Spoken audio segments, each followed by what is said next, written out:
ವಿದ್ಯುತ್ ಏರಿಳಿತದಿಂದ ಬೆಂಗಳೂರಿನ ಬಿಎಂಸಿಆರ್ಐ ಆಸ್ಪತ್ರೆಯಲ್ಲಿ ಶಸ್ತ್ರಚಿಕಿತ್ಸೆಯನ್ನು ಸ್ಥಗಿತಗೊಳಿಸಲಾಗಿದೆ. 5 ದಿನಗಳ ಕಾಲ ಸರ್ಜರಿ ಬಂದ್ ಮಾಡಲಾಗಿದೆ. ವಿದ್ಯುತ್ ಏರಿಳಿತದಿಂದ ಎಸಿ ಸಮಸ್ಯೆ ಉದ್ಭವಿಸಿರುವಂತಹದ್ದು. ಹೀಗಾಗಿ ದೀರ್ಘಾವಧಿ ಶಸ್ತ್ರಚಿಕಿತ್ಸೆಗೆ ಭಾರಿ ಸಮಸ್ಯೆ ಉಂಟಾಗ್ತಾ ಇದೆ. ನಿತ್ಯ ಬಿಎಂಸಿಆರ್ಐ ಆಸ್ಪತ್ರೆಯಲ್ಲಿ 20 ರಿಂದ 30 ಶಸ್ತ್ರಚಿಕಿತ್ಸೆಯನ್ನು ನಡೆಸಲಾಗ್ತಿತ್ತು. ಆದರೆ ಕಳೆದ 4 ದಿನಗಳ ಹಿಂದೆ ವಿದ್ಯುತ್ ವ್ಯತ್ಯಯ ಉಂಟಾಗ್ತಾ ಇದೆ, ವಿದ್ಯುತ್ ಸಮಸ್ಯೆ ಉಂಟಾಗ್ತಾ ಇದೆ. ವೋಲ್ಟೇಜ್ ಏರಿಳಿತದಿಂದ ಆಸ್ಪತ್ರೆಯ ಎಸಿ ಮೇಲೆ ಪರಿಣಾಮ ಬೀರಿರುವಂತಹದ್ದು. ಹೀಗಾಗಿ ಸದ್ಯ ತುರ್ತು ಶಸ್ತ್ರಚಿಕಿತ್ಸೆಗೆ ಮಾತ್ರ ಅವಕಾಶವನ್ನು ಕಲ್ಪಿಸಿಕೊಡಲಾಗಿದೆ.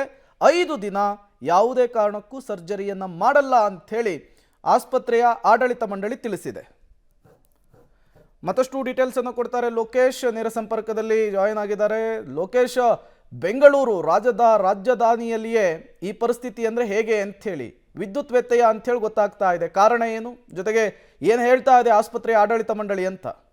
ಪ್ರೇಮ್, ಖಂಡಿತ ಇದು ಬೆಂಗಳೂರಿನ ಪ್ರತಿಷ್ಠಿತ ಆಸ್ಪತ್ರೆ, ಬೆಂಗಳೂರು ಮೆಡಿಕಲ್ ಕಾಲೇಜ್ ವ್ಯಾಪ್ತಿಗೆ ಬರತಕ್ಕಂಥ ಈ ಆಸ್ಪತ್ರೆಯಲ್ಲಿ ವಿದ್ಯುತ್ ವ್ಯತ್ಯಯದಿಂದಾಗಿ, ವಿದ್ಯುತ್ ವೋಲ್ಟೇಜ್ ಏರಿಳಿತದಿಂದಾಗಿ ಎಸಿಯಲ್ಲಿ ಸಮಸ್ಯೆ ಆಗ್ತಾ ಇದೆ. ಹಾಗಾಗಿ ಆಪರೇಷನ್ ಮಾಡಲಿಕ್ಕೆ ಆಗ್ತಾ ಇಲ್ಲ ಅಂತೇಳಿ ಆಸ್ಪತ್ರೆ ಮಂಡಳಿ ಅವರು ಹೇಳ್ತಾ ಇರುವಂಥದ್ದು.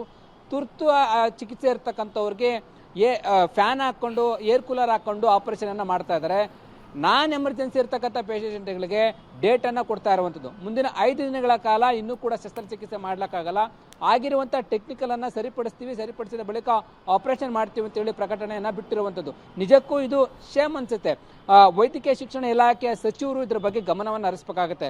ಅತಿ ದೊಡ್ಡ ಆಸ್ಪತ್ರೆ, ಜಿಲ್ಲೆಗಳಿಂದ, ಬೇರೆ ಬೇರೆ ಭಾಗಗಳಿಂದ ಆಪರೇಷನ್ಗೆ ಅಂತೇಳಿ ಬರ್ತಾರೆ ರೋಗಿಗಳು. ಬಂದಂಥ ರೋಗಿಗಳಿಗೆ ಇಲ್ಲಿ ಟ್ರೀಟ್ಮೆಂಟ್ ಸಿಗಬೇಕಾಗತ್ತೆ. ಜಿಲ್ಲೆಗಳಿಂದ ರೆಫರ್ ಆಗಂಥ ರೋಗಿಗಳು ಈ ಆಸ್ಪತ್ರೆಗೆ ಬರ್ತಾರೆ. ಇಲ್ಲಿ ವಿದ್ಯುತ್ ವ್ಯತ್ಯಯ ಆಗ್ತಾ ಇದೆ ಅಂತಂದರೆ ನಿಜಕ್ಕೂ ಏನು ಮಾಡ್ತಾ ಇದ್ದಾರೆ ಇಲಾಖೆ ಒಳಗಡೆ ಅಧಿಕಾರಿಗಳು ಅಂತ ಪ್ರಶ್ನೆ ಮೂಡ್ತಾ ಹೋಗುತ್ತೆ.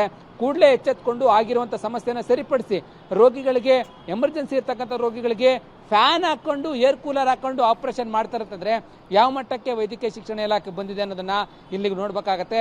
ಜೊತೆಗೆ ಈಗ ನಾನು ಎಮರ್ಜೆನ್ಸಿ ಇರ್ತಕ್ಕಂಥ ಪೇಷಂಟ್ಗಳಿಗೆ ದಿನಾಂಕವನ್ನು ಕೊಡ್ತಾ ಇರುವಂಥದ್ದು. ಇನ್ನೂ 5 ದಿನಗಳ ಕಾಲ ಆಗಲ್ಲ ಆಪರೇಷನ್ ಅಂತ ಹೇಳ್ತಾ ಇದ್ದಾರೆ.